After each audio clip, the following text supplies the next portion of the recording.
Hello, my dear students. Today's topic is calyx. Calyx is the outermost whorl of the flower.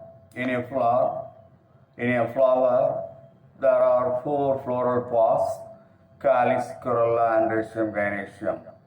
The first whorl, the outermost whorl, that is the calyx.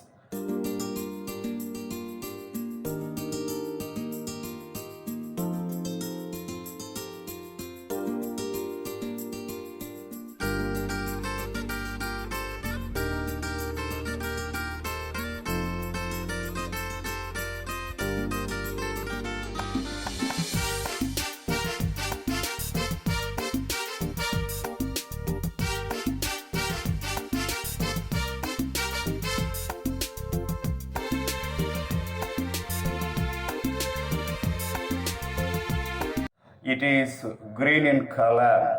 It protects the flower in the bud condition. The unit of the calyx consists of several units. The members of the calyx, the unit of the calyx, that is called sepal. Fusion of the calyx, you will see. First one, aposepalous or polysepalous. When the flower is having distinct sepals, that is called aposepalous or polysepalous. For example, brassica and in annona, aposepalous condition of the calyx can be seen. Second condition, synsepalous. The flower with united or fused sepals, that is called synsepalous. In Hibiscus rosa sinensis, Sambaratipu. You can see synsepalous condition of calyx can be seen. All the sepals are united and form a cup-like structure. That condition is called synsepalous. Now we will see the duration of the floral pause.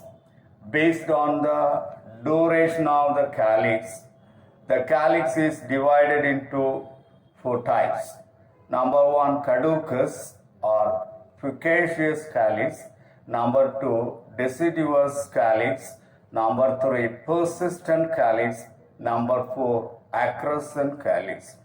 What is caducous calyx? When the calyx wither away or fall off during the early development stage of the flower, that is called caducous. In the case of papaver, caducous type of calyx can be seen. The second type is deciduous. Calyx falls off soon after the opening of the flower. When the calyx wither away from the flower, soon after the flower is open, that is called deciduous calyx. For example, in the case of Nelumbo, deciduous calyx can be seen. The third one is persistent. When the calyx remain united with the fruit and forms a cup at the base of the fruit, as in the case of brinjal, that is called persistent calyx.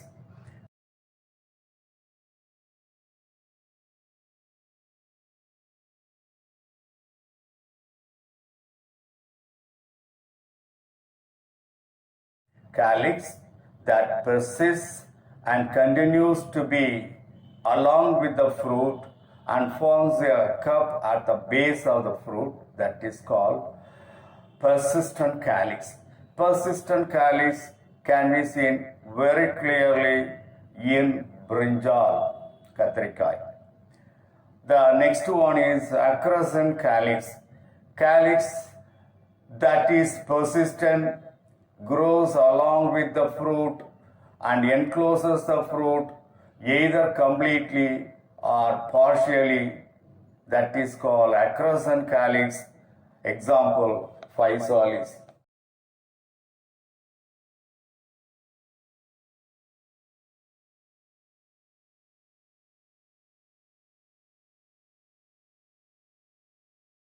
This is the persistent calyx.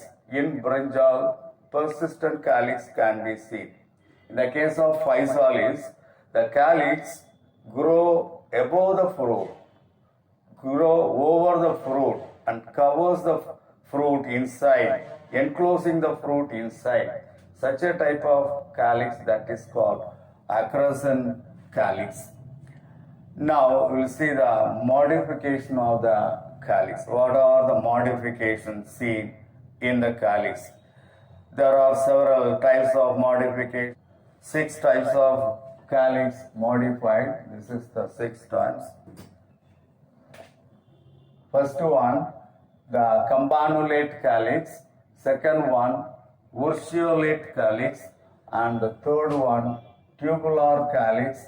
Fourth one, two-lipped calyx. Fifth one, petaloid calyx. Sixth one, pappus calyx. The first one is campanulate calyx. Campanulate calyx means bell-shaped calyx. In any flower, bell-shaped calyx is seen. That is the campanulate calyx.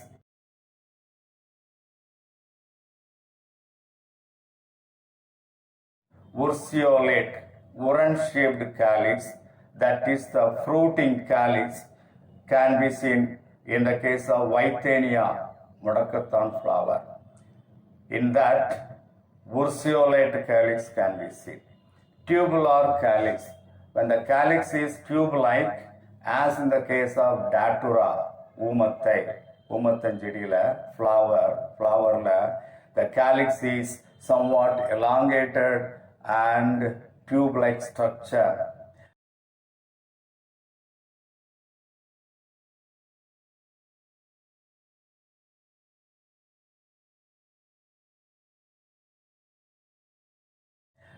The fourth one is two-lipped calyx. When the calyx is having two lips, upper lip and lower lip like that, this is the upper lip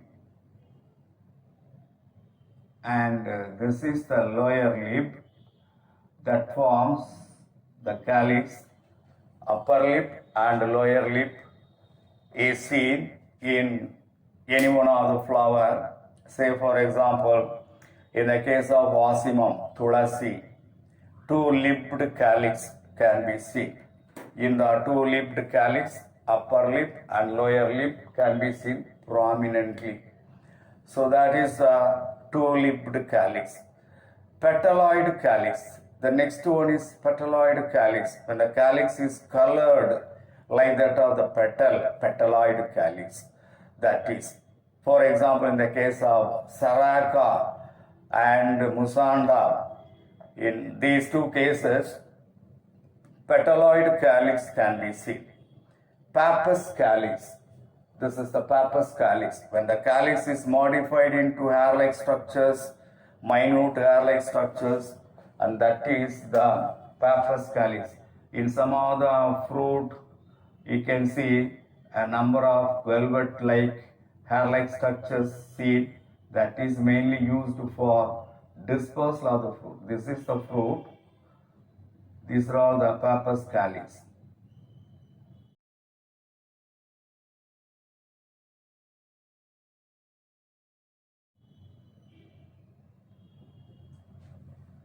So these are all the several modifications of the calyx. Next, I will pass on to the corolla. Corolla is the most attractive colored part, brightly colored part of the flower.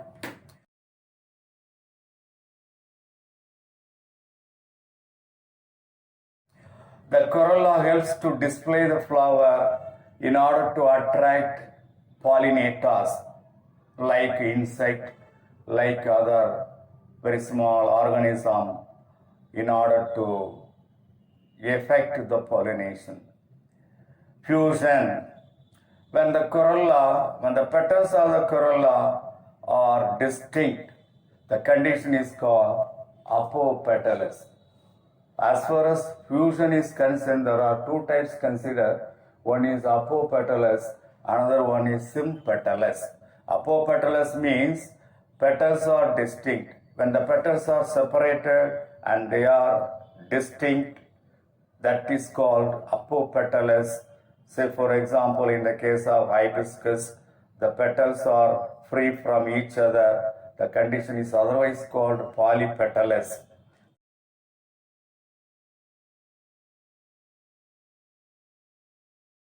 The second type is sympatalous. Synpetalous or gamopetalous. When the petals are fused, when the petals are united in a flower, that petals, united petals, is technically called synpetalous or gamopetalous. For example, in the case of Datura, all the 5 petals are united and form funnel-shaped structure.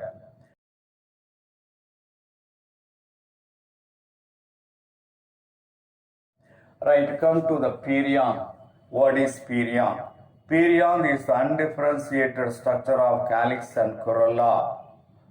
In a flower, when the calyx and corolla is not differentiated, instead of calyx and corolla, some other special structures are present. Those special structure is called perianth. Each member of the perianth is called a tepal. Like we say, the calyx consists of sepal, corolla consists of petals. Here, the perianth consists of several members. Each member is called tepal. Distinct tepals are called apotepalous or polyphyllous. Say, for example, in the case of Allium sativum, Pundu. Here, all the tepals are free from each other. The free tepals are called apotepalous or polyphyllous.